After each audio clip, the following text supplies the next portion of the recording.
Good morning. I'm going to share with you some of the things or some of the items that I used in my class before. So we're now going to start farm animals. Um, so I have all these bowls that I bought from Target and the Dollar Tree. These were from the Dollar Tree, and these were from Target. Um, all of these miniature animals that I have were from Target as well, and this is, I think this is $3, the whole of them. Anyway, how we farm animals. Kids are always curious about a lot of stuff. When you let them watch YouTube videos about Old MacDonald had a farm, E-I-E-I-O.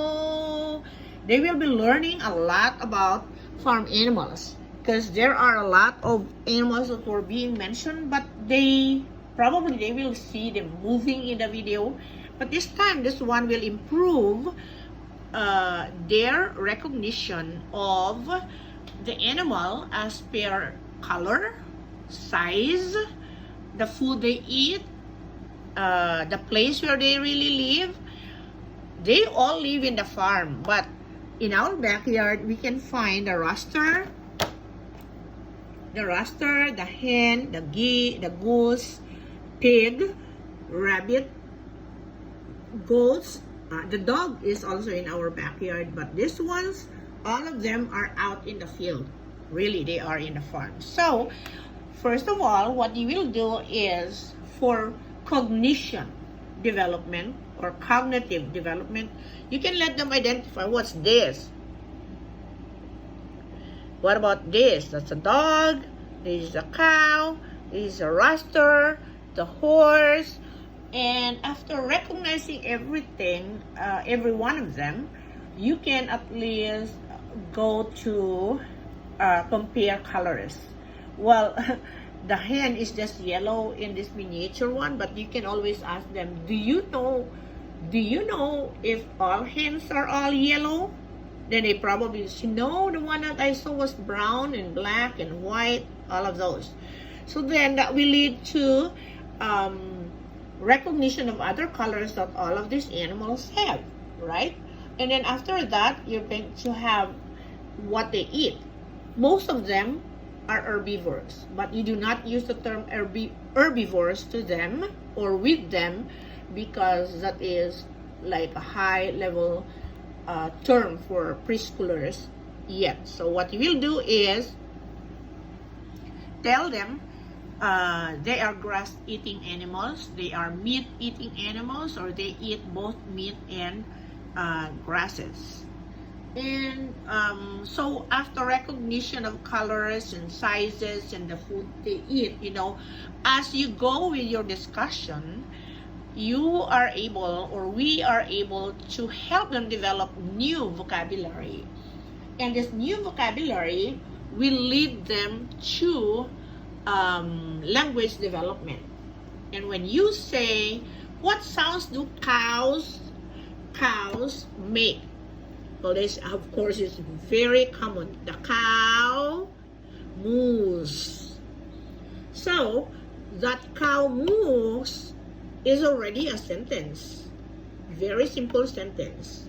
For a preschooler, that is just but fine. But in the end, if you will always play with them about what sounds do each of this make, like the pig, oink, oink, and the bunny, what does the bunny say? The bunny says, oh no, I was thinking about the frog. And the hen, cluck, cluck, and the rooster crows. And the horse, what does a horse do? Something like that. All right, so later on you will finally realize that these kids can already connect the sound and the animal that makes the sound. Isn't it exciting? For $3, you made your lesson rich with experience, rich with all those development that needs to be developed, or skills that needs to be developed with kids. And at the same time, you are able to talk to them, engage with them, and help them imagine how a cow would look like, how big the cow would be, how or what do we get from these animals? Why are we studying about animal or this farm animals? So those are the simple things that you can engage your kids or your young learners with. It's easy to do also. Now, if you are done with all of this, gather them all together. Show them how you gather all of them together. Be kind to animals, tell them. And then, turn it inside up. And put them inside. That's the way how you keep your farm animals in. And then, you keep them. Now you're done. Very easy, very simple. Thank you. Now, here is the next group of animals that I am going to present to you. So these are ocean animals. Okay, those are ocean animals. First, of course, just like with farm animals, you are trying to help them recognize all of this. They are not very popular because they are in the ocean. Most likely, they can only see the videos of some selected animals, but then you can start identifying each one of these. The seal, the crab. Make sure, tell them that you have to be very careful with the pincher. That's painful. Shrimp, or I think this is a lobster. Octopus. Now you present them. Why is it called an octopus? Count all of the legs, should be 8. The starfish, shark, big fish, whales, or the dolphin, and what do you call this? This is a walrus, I think. This is another shark, a whale. So just the same, you can help them identify which one eat meat. All of them eat meat actually, except for crabs and shrimp. I think they are eating small fish too, but sometimes they are eating grasses. Whales, they are just eating small fish, very, very small fish in the bottom of the ocean. So those are the all. And also, do not forget that some of them do not have lungs, just like farm animals. Farm animals breathe through their lungs, but ocean animals, they have a special breathing organ, and you can help them build the vocabulary, which is gills. So we do not have gills, but we have lungs to breathe air. This one they don't, except for the whale. The whale is not even pink.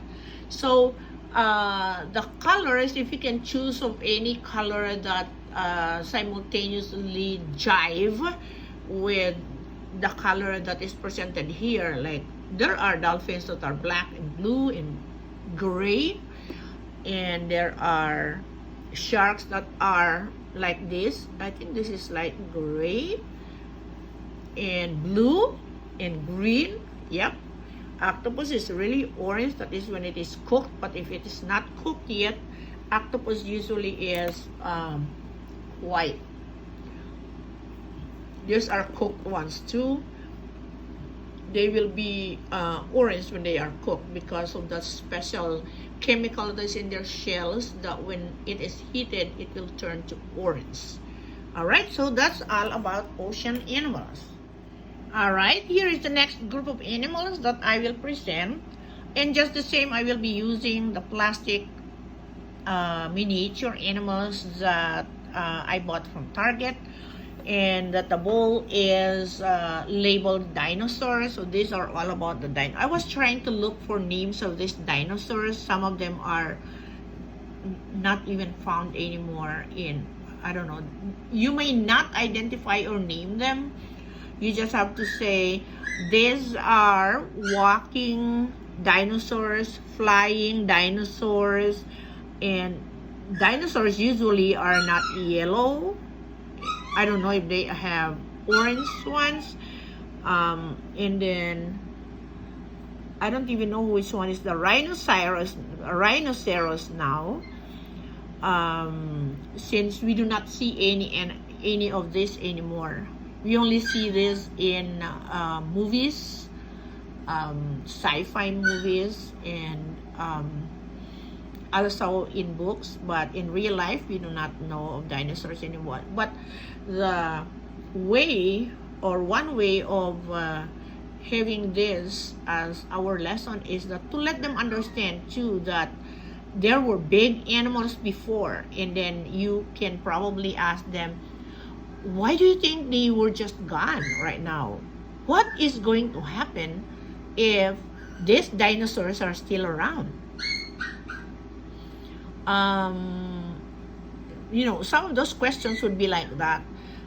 If they are, you know, they are taller than the trees in our backyard even. So if they still exist, what do you think is going to happen to the world now? Oh my God, they probably would be in the middle of the road, or when we are driving, they will just slow down and just get stuck in the road, something like that. You know, when we visited Bear County at South Dakota before, years ago, I think it was around 2 to 3 years ago with my daughter, oh my God, there's a lot of bear here, black, white, brown bear. They would just cross the street back and forth, stopping everybody's car. But you know, we are inside the territory of the bears, so it was exciting that we were able to check on. I even took some videos of it. They came near our car. As long as you don't react, you just have to close your car too, of course. You don't open it, or else they're just going to snap you. And then you don't give them food as well. So those are some of the things that you can discuss with them, or read some stories about dinosaurs, and you can even let them imagine the world if there are still dinosaurs right now.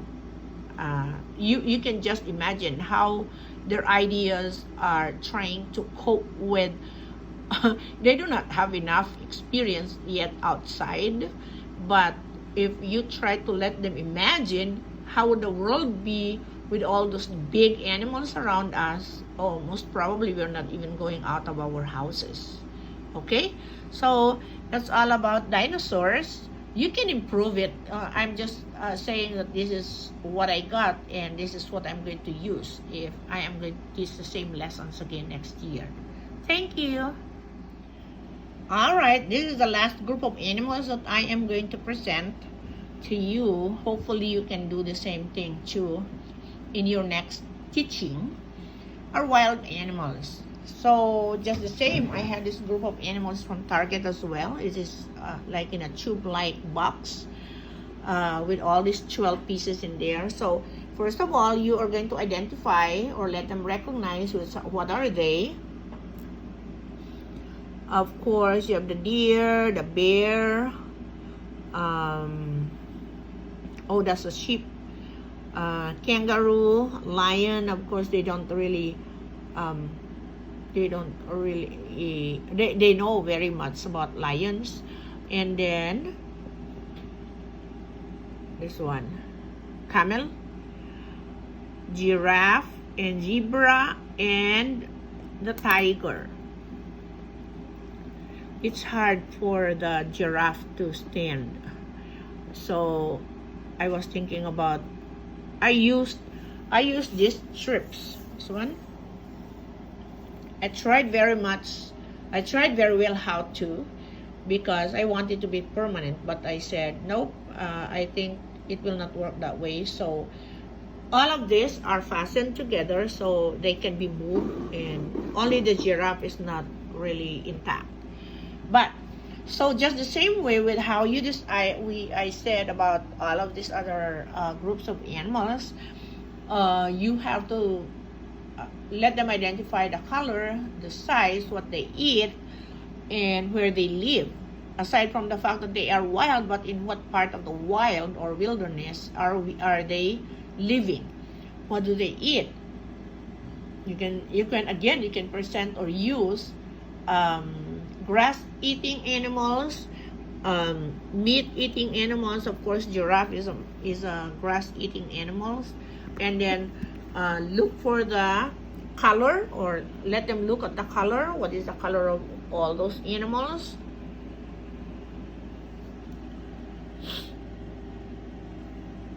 All right, the zebra is, of course, and what about that?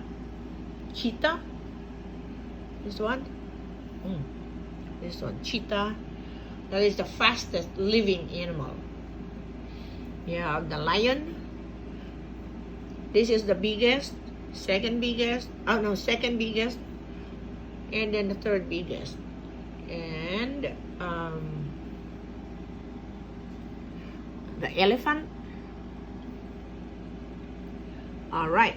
So aside from that, also you can I think the sound is not really something that will excite them, because I don't know what sounds do this cheetah or tiger or the lion. Of course, you can connect it with Lion King, but I am not very sure if that is really something that you can discuss with them. You can just, of course, compare how big these are compared to something else. What is the color of this compared to something else? And also practice identifying or naming those animals. And then in the end, after a month, so this is a 1 month lesson. After 1 month, you can assess them by saying, what is this?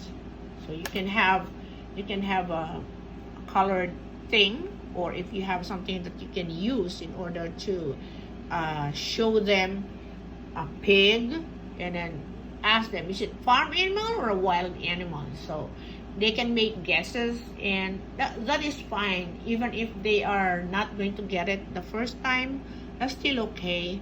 They are still developing their language, and by doing that, you are able to help them also start with pre-reading, which is sounding and connecting pictures and words. Anyway, that's all about wild animals. Just one way of presenting wild animals. You can add some more if you want. Thank you for listening, and have a great day. Bye bye.